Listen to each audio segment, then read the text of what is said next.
আসসালামু আলাইকুম সুপ্রিয় ছাত্রছাত্রীবৃন্দ, আশা করি তোমরা ভালো আছো। আমিও ভালো আছি। আমি মোহাম্মদ হারুনা রশিদ, সহকারী অধ্যাপক মীর আব্দুল করিম কলেজ, মিরপুর, কুষ্টিয়া। দ্বাদশ শ্রেণীর ছাত্রছাত্রীদের জন্য আমরা গতদিন অংশীদারি কারবারের সমন্বিত অঙ্ক করেছিলাম। আজকে আমরা প্রফেসর আব্দুল মোতালেব, প্রফেসর ওয়ালিউল্লাহ ও প্রফেসর আব্দুল মজিদ বিশ্বাস ও অন্যান্যদের লেখা বইয়ের 18 নম্বর অঙ্ক, 281 পৃষ্ঠা, 18 নম্বর অঙ্কটা আছে, আমিন ও মতিন একটি অংশীদারি কারবারে দুইজন অংশীদার, তারা 2:1 অনুপাতে লাভ লোকসান বন্টন করে। 1 জানুয়ারি 2016 তারিখে তাদের মূলধনের উদ্বৃত্ত ছিল যথাক্রমে 2 লক্ষ টাকা ও 2,40,000 টাকা। উক্ত চুক্তি অনুযায়ী সার্বক্ষণিক দায়িত্ব পালনের জন্য মতিন মাসিক 2,000 টাকা করে বেতন পায়। বছরের মাঝামাঝি সময়ে 60,000 টাকা অতিরিক্ত মূলধন হিসাবে কারবারে আনে আমিন। 30 সেপ্টেম্বর 2016 তারিখে মতিন 40,000 টাকা ঋণ স্বরূপ প্রদান করে, যার উপর 12% হারে সুদ ধার্য করতে হবে। উক্ত বছরে আমিন কারবার হতে 16,000 টাকা এবং মতিন 1 সেপ্টেম্বর 2016 তারিখে 12,000 টাকা উত্তোলন করে। অংশীদারগণ মূলধন ও উত্তোলনের উপর যথাক্রমে 5% ও 10% হারে সুদ ধার্য করতে হবে। উপরোক্ত সমন্বয়গুলো সাধনের পূর্বে কিন্তু মতিনের বেতন ডেবিট করার পর 2016 সালের 31 ডিসেম্বর তারিখে সমাপ্ত বছরের জন্য কারবারের মুনাফা হয়েছিল 75,700 টাকা। এখানে করণীয়: ক, মতিনের ঋণ হিসাব প্রস্তুত করো। খ, লাভ লোকসান আবন্টন হিসাব প্রস্তুত করে মুনাফা বন্টন দেখাও। গ, অংশীদারদের মূলধন হিসাব প্রস্তুত করো। প্রিয় ছাত্রছাত্রীরা, আমরা প্রথমে ঋণ হিসাব তৈরি করব। কার ঋণ হিসাব? মতিনের ঋণ হিসাব। তাহলে আমরা যে মতিনের ঋণ হিসাবে ক নম্বর, মতিনের ঋণ হিসাব, তারিখ, হিসাবের নাম, খতিয়ান পৃষ্ঠা, টাকা। তারিখ, হিসাবের নাম, খতিয়ান পৃষ্ঠা, টাকা। বাম সাইডে উপরে ডেবিট, ডান সাইডে উপরে ক্রেডিট। তাহলে সাল ছিল 2016। ঋণটা নিয়ে আসলো কত সালে, কত তারিখে? সেপ্টেম্বর 30। নগদান হিসাব 40,000। বছর শেষে এই ঋণের উপরে সুদ ধরতে হবে 10% হারে। 12% হারে সুদ ধরলে ঋণের সুদ হয় 1,200 টাকা। ঋণ যেহেতু নিয়ে আসছে 30 সেপ্টেম্বর, তাহলে ঋণের সুদ হচ্ছে কয় মাসের? 3 মাসের, অক্টোবর, নভেম্বর, ডিসেম্বর।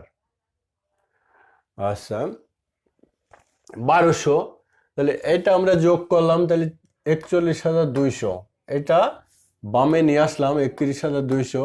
এখানে কিছু ছিল না, তাহলে ডিসেম্বর 31 ব্যালেন্স সিডি, এটা এখানে বসাই দিলাম। তাহলে মতিনের ঋণ হিসাবের কাজ আমাদের শেষ হয়ে গেল। এখন খ নম্বরে বলা আছে লাভ লোকসান আবন্টন হিসাব তৈরি করো। তাহলে লাভ লোকসান আবন্টন হিসাব তৈরি করতে গেলে আমাদের যে ছক, সেটা হচ্ছে কি, এখানে লিখব খ নম্বর, লাভ লোকসান আবন্টন হিসাব 2016 সালের 31 ডিসেম্বর তারিখে সমাপ্ত বছরের। বামে উপরে লিখব ডেবিট, ডানে ক্রেডিট। বিবরণ টাকা। এবারে আমরা ক্রেডিট সাইডে আগে করব নিট লাভ। প্রথমে প্রশ্নে যেটা দেওয়া ছিল 75,700 টাকা। এরপরে অংশীদারদের মূলধন হিসাব, উত্তোলনের সুদ। অংশীদারদের মূলধন হিসাব, উত্তোলনের সুদ, আমিন 800, মতিন 400 টাকা, সর্বমোট 1,200। তাহলে এই উত্তোলনের সুদটা কিভাবে হলো আমরা দেখি। এই যে আমরা এখানে গণনা কার্যে উত্তোলনের সুদ আমিন 16,000 টাকা উত্তোলন করেছিল, 10% সুদ, 6 মাসের সুদ 800 টাকা। আমিনের উত্তোলনের যেহেতু তারিখ উল্লেখ নাই, এই জন্য আমিনের উত্তোলনের সুদের উপর 6 মাসের সুদ ধরা হলো। মতিন 12,000 টাকার 10% সুদ ধরা হলো এবং 3 মাসের সুদ 400 টাকা। তাহলে সর্বমোট 8 আর 4 1200 টাকা। ক্রেডিট সাইড শেষ। আমরা এবার আসি ডেবিট সাইডে। এখানে অংশীদারদের মূলধন হিসাব, মূলধনের সুদ। অংশীদারদের মূলধন হিসাব, মূলধনের সুদ আমিন, মতিন। তাহলে এখানেও আমাদের একটু গণনা কার্যে আসা লাগবে। তাহলে আমিনের প্রারম্ভিক মূলধন ছিল হলো 2 লক্ষ টাকা। তাহলে আমিনের প্রারম্ভিক মূলধনের উপরে 2 লক্ষ টাকার উপরে 5% যদি সুদ ধরে প্রারম্ভিক মূলধন, 1 বছরের সুদ 10,000 টাকা হয়। আমিন অতিরিক্ত মূলধন নিয়ে আসলো বছরের মাঝামাঝি সময়ে। এই অতিরিক্ত মূলধনের উপরে 60,000 টাকার উপরে আবার সুদ ধরলে কত হয়? ফুল বছরের হয় 3,000, হাফ বছরের হয় 1,500 টাকা। তাহলে সর্বমোট 10,000 এবং 1,500 যোগ করলে 11,500 টাকা সুদ হয়। এটা হলো আমিন। আর মতিন যেহেতু অতিরিক্ত মূলধন আনে নাই, তাহলে মতিনের প্রারম্ভিক মূলধনের উপরে 1 বছরের সুদ ধরলে হয় কত? 12,000 টাকা। তাহলে সর্বমোট 11,500, 12,000, সর্বমোট হয় 23,500 টাকা। এরপরে মতিনের ঋণ হিসাব, ঋণের সুদ। মতিনের ঋণ হিসাব, ঋণের সুদ, যে সুদটা আমরা ব্যবহার করছি এটা 1200 টাকা। এখানে আর কোনো আইটেম আমাদের নাই। তাহলে আমরা এবার কি করব? যোগ করে মুনাফা বন্টন করব। তাহলে যোগ করলে হয় কত? এখানে যোগ করলে 76,900। এই 76,900 এদিকে নিয়ে আসলাম, নিয়ে এসে 76,900 থেকে এগুলো সব বিয়োগ করে দিলাম। বিয়োগ করে দিয়ে যে টাকাটা বাঁচলো 52,200 টাকা, এটা আমরা কি করব? বন্টন করে দেব। কিভাবে বন্টন করে দেব? এখানে লাভ লোকসান বন্টনের অনুপাত ছিল 2:1। লাভ লোকসান বন্টনের অনুপাত ছিল 2:1। তাহলে 2:1 অনুপাতে ভাগ করে দেওয়া হলো। কেমন ভাগ করলে হয়? মুনাফা বন্টন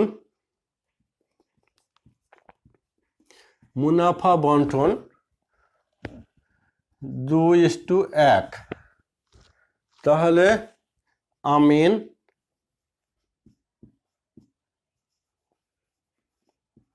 মতিন।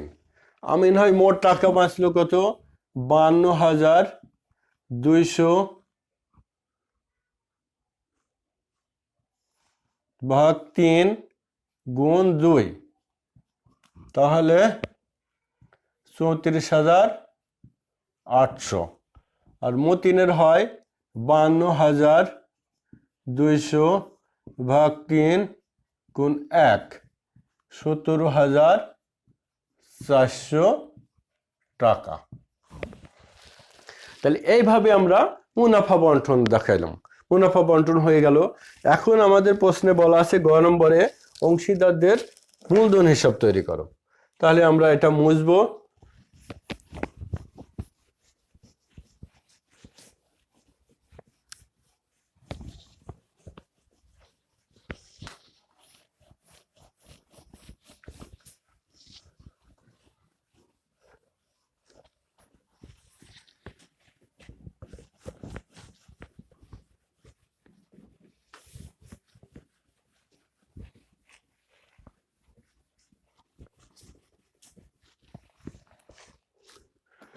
অংশীদারদের মূলধন হিসাব আছে কয়জন? 2 জন ব্যক্তি আছে।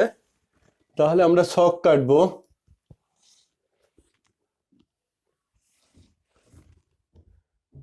তারিখ, হিসাবের নাম,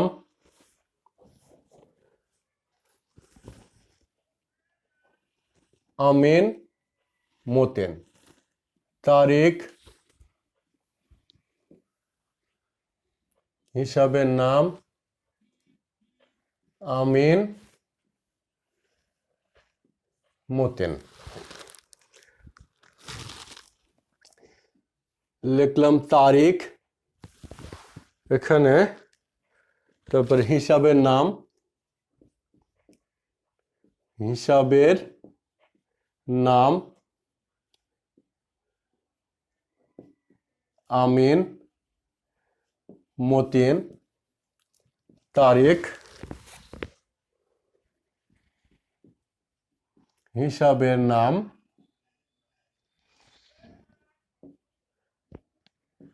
আমিন, মতিন। এখানে উপরে লিখব ক্রেডিট, এখানে লিখব ডেবিট। তাহলে আমরা মোটামুটি সব কেটে ফেললাম।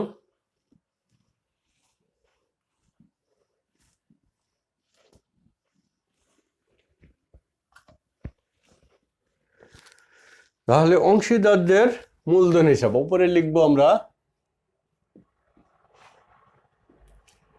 অংশীদারদের মূলধন হিসাব। সাল ছিল 2016।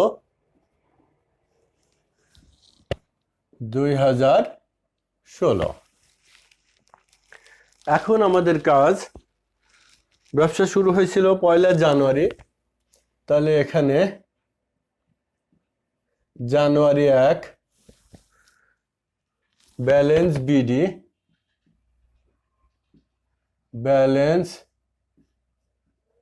বিডি আমিনের ছিল 2 লক্ষ টাকা, মতিনের ছিল 2,40,000 টাকা।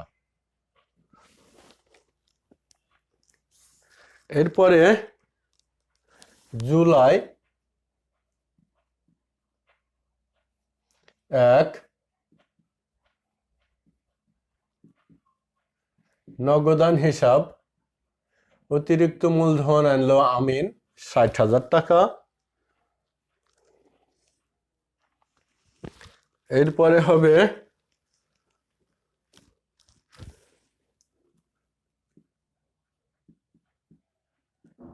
লাভ লোকসান বন্টন হিসাব, মূলধনের সুদ, এটা ডিসেম্বর 31। মূলধনের সুদ আমিনের ছিল 11,500, মতিনের ছিল 12,000। তারপরে আছে কি বেতন। বেতন যেহেতু ডেবিট করা হয়েছে কিন্তু উঠায় নেওয়া হয়নি, ডেবিট করা হয়ে গেলে লাভ ক্ষতি আবন্টন হিসাবে যাবে না, কিন্তু মূলধন হিসাবে যাবে। যেহেতু বেতনটা যদি উঠাই নিয়ে যেত তাহলে মূলধন হিসাবেও যেত না। যেহেতু উঠানোর কথা বলা নাই সেহেতু বেতন এখানে দেখাতে হবে 24,000 টাকা। আচ্ছা, এরপরে আছে কি মুনাফার অংশ। মুনাফার অংশ আমিন 34,800, মতিন 17,400। তাহলে আমরা ক্রেডিট সাইড শেষ হলো আমাদের। ক্রেডিট সাইডে ব্যালেন্স বিডি হলো আমিন 2 লক্ষ, মতিন 2,40,000। 1 জুলাই তারিখে অতিরিক্ত মূলধন আনছে নগদান হিসাব, আমিন 60,000, মতিনের নাই। 31শে ডিসেম্বর লাভ লোকসান আবন্টন হিসাব লিখে মূলধনের সুদ আমিন 11,500, মতিন 12,000। বেতন আমিন নাই, মতিন 24,000। মুনাফার অংশ আমিন 34,800, মতিন 17,400। তাহলে ক্রেডিট দিক শেষ। আমরা এবার আসি ডেবিটের দিকে। প্রথমে আসে হলো ডিসেম্বর 31। ডিসেম্বর 31 উত্তোলন। আমিনের উত্তোলন ছিল 16,000, মতিনের উত্তোলন ছিল 12,000। এবার আমরা লিখতে পারি কি লাভ লোকসান বন্টন হিসাব। আবার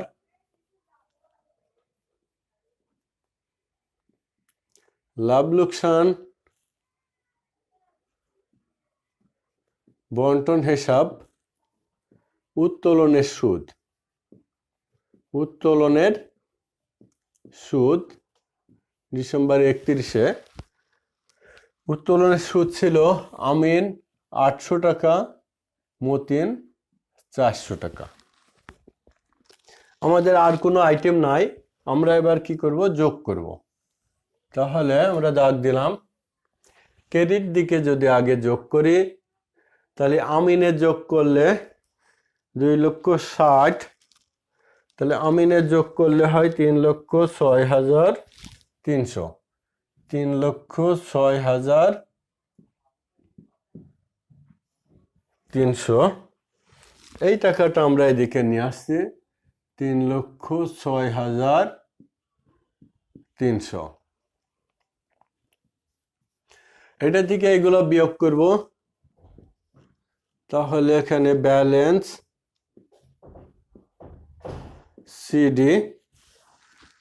সিডি হচ্ছে বিয়োগ করলে 2,89,000, 2,89,500। মতিনের যোগ করলে হয় 2,93,400। এটা এদিকে নিয়ে আসলাম 2,93,400। আচ্ছা, বিয়োগ করলে আমাদের বাঁচে 1,81,000। আমরা ব্যালেন্স সিডি পেয়ে গেলাম। এটা 2016 ছিল, আমরা এখানে ব্যালেন্স বিডি দেখাবো 2017 জানুয়ারি 1 ব্যালেন্স বিডি। এখানে টাকা হলো 2,89,500 আমিন, 1,81,000 মতিন। তাহলে প্রিয় ছাত্রছাত্রীবৃন্দ, আমাদের অঙ্কটা আমাদের সমাপ্ত হলো। তাহলে এই অঙ্কে আমরা কি পাইলাম? তিনটা জিনিস। কতে বলা ছিল ঋণ হিসাব, খতে বলা ছিল লাভ লোকসান আবন্টন হিসাব, গতে অংশীদারদের মূলধন হিসাব। আমরা এখানে শুধু ঋণের সুদ, মূলধনের সুদ এবং উত্তোলনের সুদ এইগুলো আমরা গণনা কার্যের ভিতর কাজ করব। কাজ করার পরে আমরা অঙ্কে বসাবো। তোমরা বাড়িতে চর্চা করবে, বাড়িতে দেখবে। আশা করি অঙ্ক তোমরা বুঝতে পেরেছো। আচ্ছা, আমরা আগামী ক্লাসে বেতন ও মজুরি নিয়ে আলাপ আলোচনা করব। তোমরা বেতন ও মজুরি সম্পর্কে দেখবে।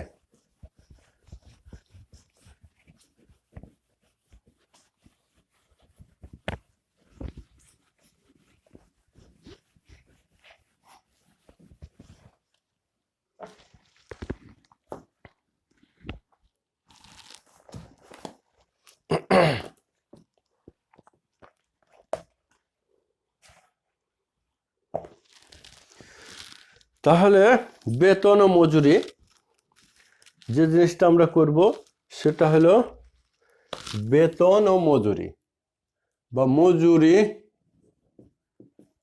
ও বেতন। মজুরি বলতে কি বোঝাচ্ছে? উৎপাদন কার্যে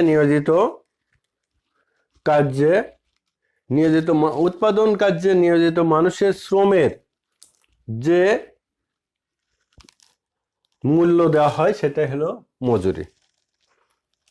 উৎপাদন কার্যে নিয়োজিত মানুষের সর্বপ্রকার কর্মপ্রচেষ্টাকেই মজুরি বলা হয়। আর বেতন জিনিসটা কি? সাধারণত কোনো কর্মচারী তার মানসিক পরিশ্রমের বিনিময়ে যেটা পায় সেটা হলো বেতন।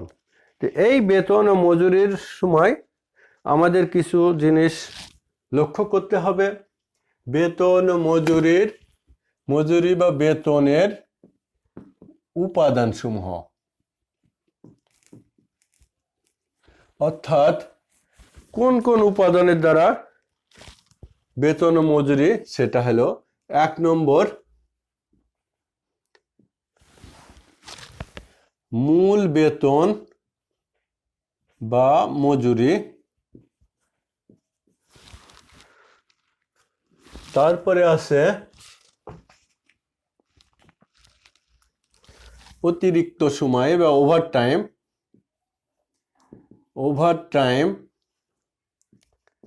তারপরে আছে কি মহার্ঘ ভাতা, তারপরে আছে বোনাস, অন্যান্য। আচ্ছা, এই অন্যান্যর ভিতরে থাকতে পারে চিকিৎসা, বাড়ি ভাড়া, যাতায়াত, টিফিন ইত্যাদি। এইগুলো হলো একটা বেতন বা মজুরির উপাদান, যে উপাদানগুলা বেতন ও মজুরি এই সমন্বয়ে বেতন ও মজুরি হবে। এরপরে আছে কর্তন সমূহের ভিতরে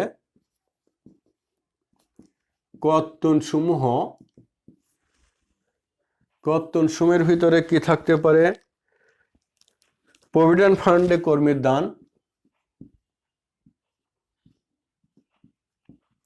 প্রভিডেন্ট ফান্ডে কর্মীর দান। 2 আছে আয়কর, 3 কল্যাণ তহবিল,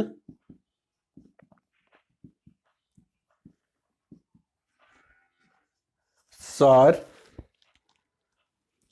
অগ্রিম আদায়।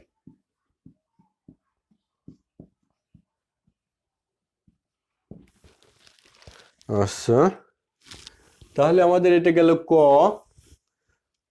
এটা গেল খ। গতে যেটা পালাম সেটা হলো নিট বেতন বা মজুরি। তাহলে প্রিয় ছাত্রছাত্রীবৃন্দ, আমরা যেটা পেলাম মজুরি ও বেতনের উপাদান সমূহ। প্রথমে পেলাম কি? মূল বেতন বা মজুরি। একজন শ্রমিক বা কর্মচারী তার যে মূল বেতনটা পায় সেটা আমরা এখানে দেখাবো। এরপরে আছে ওভারটাইম। আচ্ছা, ওভারটাইমটা কি? শ্রমিক বা কর্মচারী তার উপরে যে সময় থাকে সে সময়ের অতিরিক্ত সময় যে কাজ করে সেটা হলো ওভারটাইম। বাংলাদেশে কারখানা আইন অনুসারে দৈনিক 9 ঘন্টার বেশি বা সপ্তাহে 48 ঘন্টার বেশি কাজ করলে অতিরিক্ত সময়ের মজুরি বা ওভারটাইম হিসাবে গণ্য হয়। তাহলে ওভারটাইমটাও মজুরির ভিতর আছে। এরপরে আছে কি মহার্ঘ ভাতা।